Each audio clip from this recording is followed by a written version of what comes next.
The U.S. Department announced it will charter flights to get Americans stranded in Israel back home. Ariana Daytil looks into viral claims that Americans will have to repay the government for their travel costs. Amid the war between Israel and Hamas, major airlines have suspended flights in and out of Israel, leaving some Americans in Israel stranded and looking for a way out. On October 12th, the U.S. State Department announced it would charter flights to evacuate them. But a viral post says the Biden administration is requiring evacuated citizens to sign promissory notes agreeing to reimburse the government for all travel expenses. So let's verify. Are Americans evacuated from other countries legally required to pay back the government? These are our sources. The U.S. government has been chartering flights to evacuate Americans stranded abroad in crisis situations for years.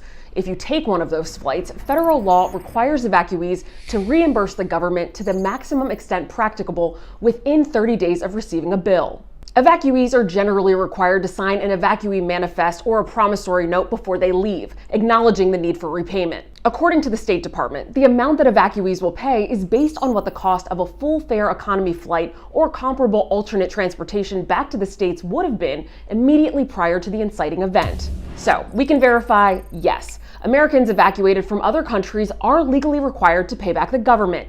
But this is not a new policy under the Biden administration. The repayment requirement for evacuations during times of war, civil unrest, or natural disasters has been in place for more than 60 years under the State Department Basic Authorities Act of 1956. But the U.S. government has waived this requirement before. In 2021, the State Department told Verify it would not charge people evacuating from Afghanistan after the Taliban took control of the capital city of Kabul.